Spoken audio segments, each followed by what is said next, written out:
Hello everyone welcome back र आज हामीले इलेक्ट्रोन एन्ड फोटोन च्याप्टरबाट एउटा ग्राफवाला न्युमेरिकल गर्छौँ र यहाँ मेरो यो क्लियर नभएर मैले यहाँ यो मिलाएको छु। अनि एउटा रिक्वेस्ट के छ कि मैले अस्ति भनेको थिएँ कि फेसबुक ग्रुपमा या पेजमा सेन्ड गर्दाखेरि इजी हुन्छ, तर त्यहाँ क्वालिटी घटेर आउँछ धेरै। त्यही भएर यदि तपाईँ कम्फर्टेबल हुनुहुन्छ भने हाम्रो भाइबर ग्रुप छ त्यहाँबाट सेन्ड गर्नु, नत्र तपाईले हामीलाई मेल गरिदिनु है। यति कुरा गरिदिनु ल। भाइबर ग्रुप बहिनीहरूलाई अलि कम्फर्टेबल नभए पनि मेल कम्फर्टेबल हुन्छ, हामीसँग त्यो सिक्योर हुन्छ, केही हुँदैन। त्यही भएर तपाईले मेल गर्दा हुन्छ। अनि if you are comfortable then you can join our Viber group and we can discuss question over there है ल। अब हामीसँग के छ कि यो क्वेसनमा भनेछ कि मैले दुई तीनवटा कुरालाई मार्क गरेको छु। यहाँ एउटा थ्रेसोल्ड फ्रिक्वेन्सी मार्क गरेको छु, एउटा प्लाङ्क्स कन्स्ट्यान्ट मार्क गरेको छु, अनि एउटा on the basis of Heisenberg uncertainty principle so that electron cannot exist inside the nucleus. मैले किन मार्क गरेको छु किनकि यो हामीलाई इम्पोर्टेन्ट छ। किन यो हामीलाई 2 मार्कमा पनि सोध्न सक्छ र कहिलेकाहीँ हामीलाई सोधिन्छ कि how would you experimentally prove the value of Planck's constant, त्यो पनि हेर्न सक्छौँ।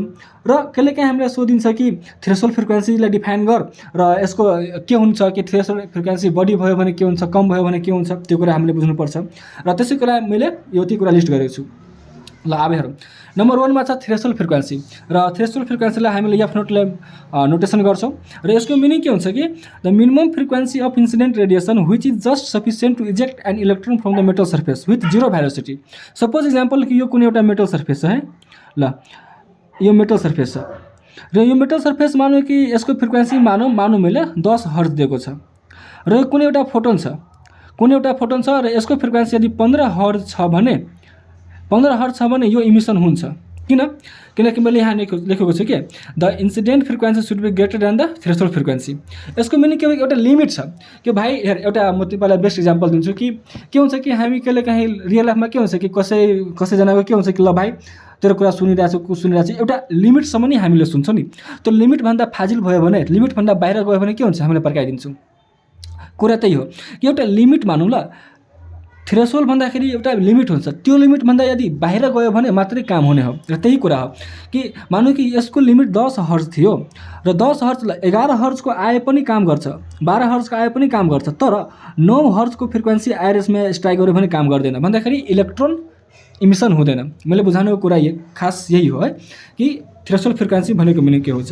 र एउटा कुरा अझै कि यो थ्रेसोल्ड फ्रिक्वेन्सी नि सेम मेटलको लागि सेम हुन्छ र डिफ्रेन्ट मेटलको लागि डिफ्रेन्ट हुन्छ है। अब जरुरी छैन कि सबै मेटलको लागि सेम नै हुन्छ, यो कुरा मैले पनि मेन्सन गरेको छु। र मोस्ट इम्पोर्टेन्ट यो तपाईँलाई इन्ट्रान्समा पनि काम लाग्छ, हरेक ठाउँमा काम लाग्छ कि incident radiation should have greater frequency than that of threshold frequency. यो कुरा मैले एक्सप्लेन गरिसकेँ। यहाँ के एक्सप्लेन गरेँ कि यो मेटलको मानव फ्रिक्वेन्सी छ 10 हर्ट्ज, योभन्दा माथिको भन्दाखेरि 11, 12, 13, 14 जति आयो त्यसले कुनै मतलब होइन, तर योभन्दा कम आउनु भएन है ल। त्यसपछि अब हामीसँग छ प्लाङ्क्स कन्स्ट्यान्ट। त यसको लागि मैले एउटा यहाँ डेरिभेसन टाइपको कन्सेप्ट लेखिदिएको छु कि हामीले त्यो स्टपिङ पोटेन्सियलमा के पढ्छौँ कि यदि Vmax is the maximum speed of the emitted photo electrons, हामीलाई के थाहा हुनुपर्छ कि maximum velocity of emitted electrons equals to electrostatic potential energy. हामीले यो स्टपिङ पोटेन्सियलमा पढ्छ नि फर्मुला, त्यहाँबाट मैले लेखेको छु। तपाईँले यसरी थ्योरीहरू, यो न्युमेरिकल पार्ट भन्दाखेरि त्यति थ्योरी भन्न मिल्दैन, त्यही पनि मैले यहाँ भनिदिएको छु कन्सेप्टको लागि। यहाँबाट हामीले यो म्याक्सिमम काइनेटिक इनर्जी भन्दाखेरि 1/2 Vmax square equals to EV लेख्न पाउँछ, किनकि इलेक्ट्रोस्ट्याटिक पोटेन्सियल इनर्जी भन्दाखेरि EVS हुन्छ। यो M भन्दाखेरि मास अफ इलेक्ट्रोन, E भन्दाखेरि चार्ज अफ इलेक्ट्रोन है, इलेक्ट्रोनिक चार्ज ल। अब हामीलाई के थाहा छ कि आइन्स्टाइन इक्वेसनबाट हामीलाई के थाहा छ, HF minus HF not equals to 1/2 mv square. यो कुरा थाहा छ कि थाहा छैन? यो यस्तो कुरा HF equals to 5 plus KE max, यो कुरा थाहा छ। अनि यो 5 भन्दाखेरि के हुन्छ, HF plus 1/2 mv square, Max भन्दाखेरि म्याक्स स्क्वायर। यति कुरा बुझ्नुभयो। अनि यसैबाट यसलाई यो साइड ल्याएर यति लेखेको। अब हेरौँ त, यो काइनेटिक एनर्जी इक्वल्स टु के छ, EVS। यो EVS भन्दाखेरि स्टपिङ पोटेन्सियल है। अनि मैले यतिको सट्टामा यति लेख्न पाएँ EVS, मैले त्यही गरेको छु। HF minus HF not equals to EVS लेखेको छु। यहाँ HF minus HF not equals to EVS छ र यहाँबाट मैले स्टपिङ पोटेन्सियलको इक्वेसन निकालिदिएँ। के गरेँ कि ईलाई यता पठाइदिएँ, अनि के भयो, यो डिभिजनमा जान्छ भन्दाखेरि HF/E प्लस यो माइनसलाई मैले यता लेखेको, मैले प्लस किन लेखेको म तपाईँलाई हेराउँछु, माइनस HF नट/E। मैले यसै इक्वेसनलाई यसरी लेखेँ, H/E इन्टु F प्लस अनि कोस्टमा माइनस HF नट/E अनि यसको कोस्ट बन्द गरेर यो यसको 3 मानौँ, यसलाई 3 मानौँ ल। अब हामीले हेरौँ त यो इक्वेसन हामीलाई y equals to mx plus c को फर्म आयो कि आएन? आयो। भन्दाखेरि यो m यो रहेछ h बाई यो x हामीले यसरी कम्पेयर गर्न पायो अनि यो कन्स्ट्यान्ट भन्दाखेरि यो कन्स्ट्यान्ट रहेको छ है। त्यही लेखेको छु दिस के लेखेँ मैले y equals to mx plus c। यो m भन्दाखेरि के हो कि स्लोप अफ द लाइन। अब हामीले ग्राफ हेरौँ त यो ग्राफ छ, यो ग्राफको स्लोप कति छ? त्यही हो स्लोप भन्दाखेरि slope of the line m भन्दाखेरि this is the equation of the straight line which is in the form of y equals to mx plus c। यति कुरा बुझ्नुभयो।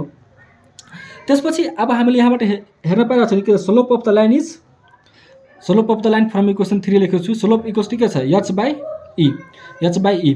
अनि हामीले एउटा कुरा के थाहा हुनु पर्यो कि स्लोप भन्दाखेरि के हुन्छ कि slope equals to tan theta हुन्छ ल। अब हामीले यहाँबाट ग्राफ हेरौँ, यही ग्राफलाई यो ग्राफमा भ्यालु नहालेर यो ग्राफमा भ्यालु नहालेर मात्रै हामीले यहाँ स्टपिङ पोटेन्सियल र फ्रिक्वेन्सी यदि हामीले प्लट गर्यो र हामीले यहाँबाट स्लोप निकाल्यो यदि यो एङ्गल थीटा मानेर भन्दाखेरि के हुन्छ tan theta equals to a by b हुन्छ। यहाँबाट यो फिगरबाट tan थीटा किन निकालेको? किनकि स्लोप भनेको tan थीटा हुन्छ ल।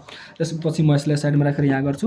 मैले त्यो गरेको छु कि tan theta equals to a by b equals to equation 5 मानेछु।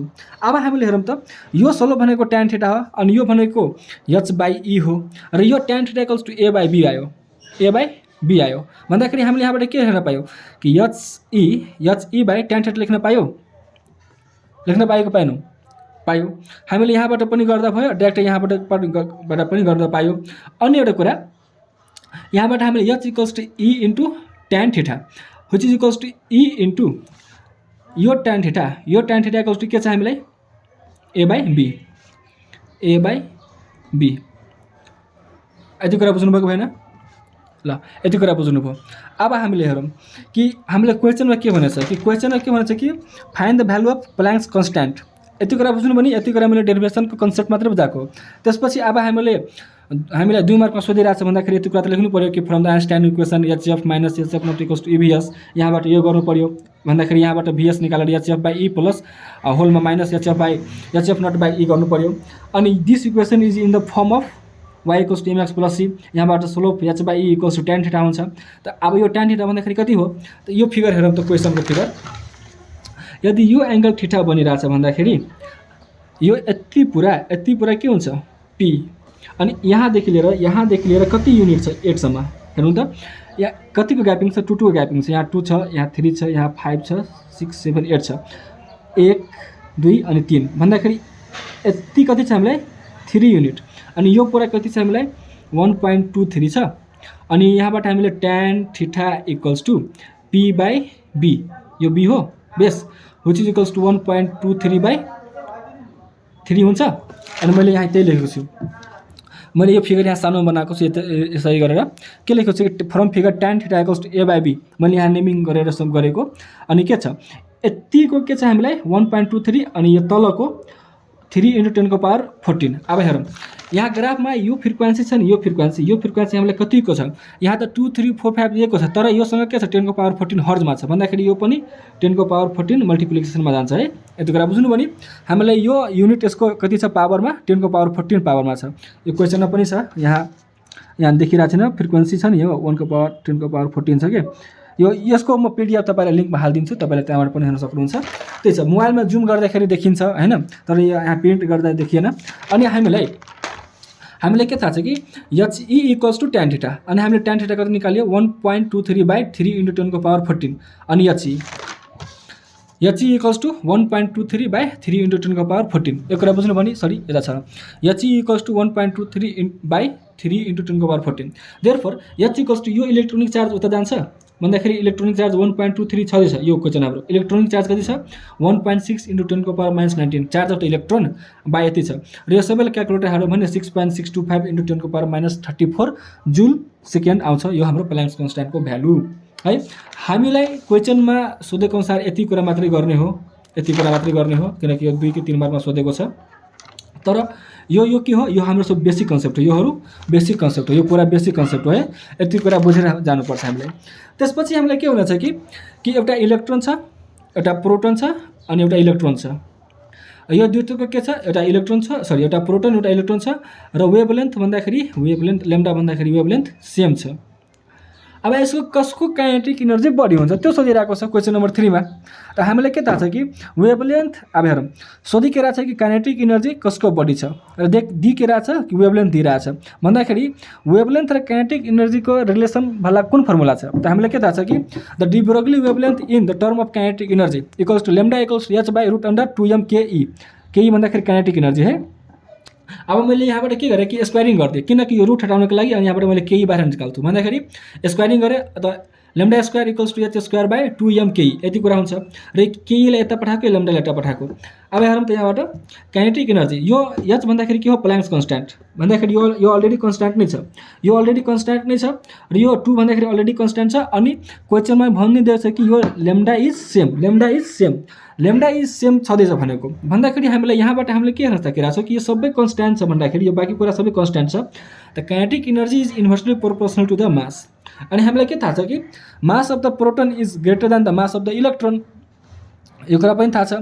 अब हेरौँ त यहाँबाट हामीले के हेरेको छौँ कि जसको मास ठुलो उसको काइनेटिक एनर्जी सानो, जसको मास ठुलो उसको काइनेटिक एनर्जी सानो, जसको मास सानो उसको काइनेटिक एनर्जी ठुलो, इन्भर्सली प्रोपोर्सनल छ नि। जसको मास ठुलो उसको काइनेटिक एनर्जी सानो, जसको मास सानो उसको काइनेटिक एनर्जी ठुलो। Mass of the proton is greater भन्दाखेरि kinetic energy of the proton will be smaller. अनि यहाँबाट के छ, mass of the electron is smaller so kinetic energy will be more. त मैले त्यो लेखेँ कि mass of the kinetic energy of the electron, मैले के मास भन्दै mass of the kinetic energy, sorry त्यस्तो हुँदैन, mass of the proton is greater than the mass of the electron है। मास of the proton is greater than the mass of the electron. अनि यहाँ inversely relation छ, त्यसको meaning के भयो, kinetic energy of the electron is greater than the kinetic energy of proton. यहाँ अलि mistake भयो, मेरो मिस्टेक केही भएको छैन, मैले भन्नुमा मिस्टेक भयो, एकचोटि अझै म भनिदिरहेको छु कि जसको मास ठुलो त्यसको काइनेटिक एनर्जी सानो, जसको मास सानो उसको काइनेटिक एनर्जी बढी है। मास अफ द प्रोटोनको मास ठुलो हुन्छ इलेक्ट्रोन भन्दा, त यसको मिनिङ के हो कि इन्भर्सली रिलेसन छ, त के हुन्छ कि काइनेटिक एनर्जी ठुलो इलेक्ट्रोनको प्रोटोन भन्दा है। यति कुरा बुझ्नुभयो। त्यसपछि छ एउटा क्वेसन, यो इम्पोर्टेन्ट क्वेसन छ, IMPT मैले लेखेँ। यहाँ के छ कि हामीलाई भनिदिन्छ कि कुनै इलेक्ट्रोन हुन्छ नि, इलेक्ट्रोन के गर्छ, यो न्युक्लियस मानौँ, यो अर्बिटहरू मानौँ है, यो अर्बिटमा के हुन्छ इलेक्ट्रोन मुभ गर्छ, यो फर्स्ट अर्बिट दुईवटा बाँकी मात्र, ल अर्बिट मानौँ। यो इलेक्ट्रोन हामीलाई न्युक्लियसमा किन आउँदैन, यो न्युक्लियसमा किन स्टे गर्न सक्दैन, हामीलाई क्वेसनले सोध्छ यस्तो, यो न्युक्लियस छ भन्दाखेरि यो इलेक्ट्रोनहरू अर्बिटमा घुम्छ तर यो न्युक्लियसमा किन आउँदैन त्यो सोध्छ।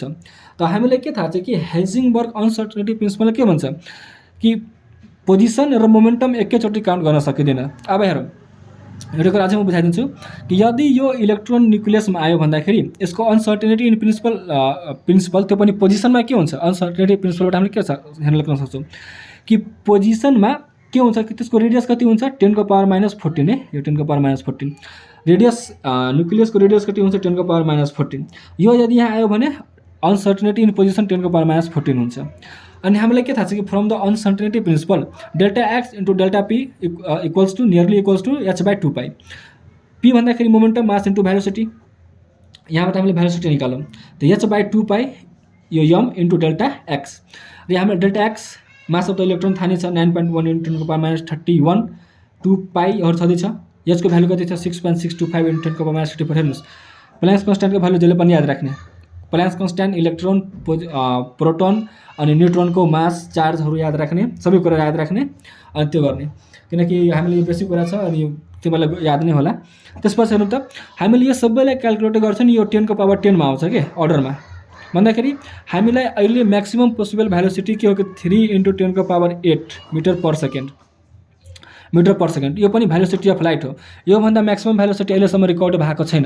तर हामीले यो भ्यालु हालेपछि हामीलाई भेलोसिटी कति आइरहेछ 1.6 × 10⁻10 metre per second, which is impossible. So electron doesn't light inside the nucleus. I hope तपाईँले बुझ्नु भएको होला, बुझ्नुभयो तपाईँले एउटा कमेन्ट गरेर जानुहोला।